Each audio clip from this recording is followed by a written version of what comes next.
আসসালামু আলাইকুম। আমি এই মুহূর্তে দাঁড়িয়ে আছি শৈশবের সেই স্মৃতিজড়িত নানুদের পুরান বাড়ি। খুব সুন্দর সময় কাটতো আমাদের শৈশবে এখানে।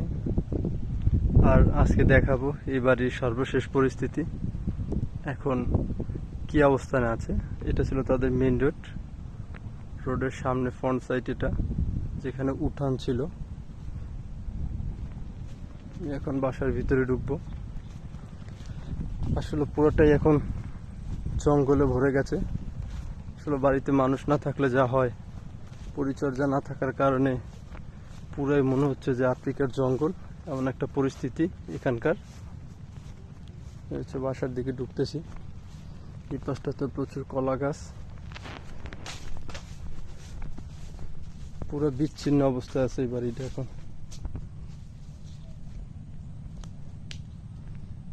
এই তাদের সেই ঐতিহ্যবাহী ঘর। এত সুন্দর একটা ঘর ছিল যার অস্তিত্ব আজকে বিলীন হয়ে গেছে, কিছু নাই বললেই চলে। এটা হচ্ছে খোকনের বাসা। এই বাসা তোরা মনে হয় কেউ থাকে না, তালা মারা দেখতে পাচ্ছি, তালা মারা আছে। সেই কাঁঠাল গাছটা ভীষণ বড় হয়েছে। এই পাশে আছে একটা আমরুজ গাছ, খুব বড়। দেখাচ্ছি, পিছন সাইডে যাচ্ছি পাশটাতে।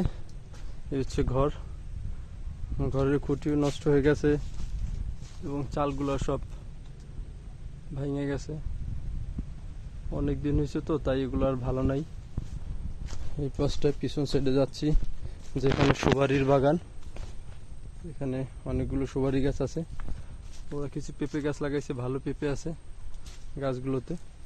এই সুপারির বাগান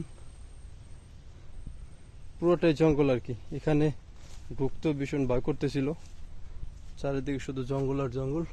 সুপারি গাছে ভালো সুপারি দেখতে পাচ্ছিলাম আমি, অনেক সুপারি ছিল, যদিও ছোট ছোট, তবে ভালোই সুপারি ছিল, অনেক সুপারি ছিল।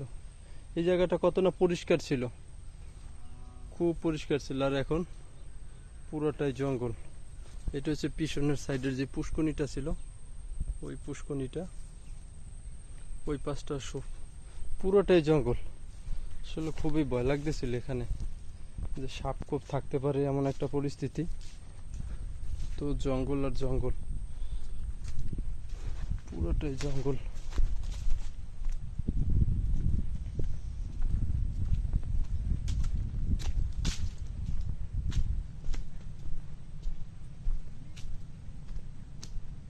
এটা সামনের সাইড।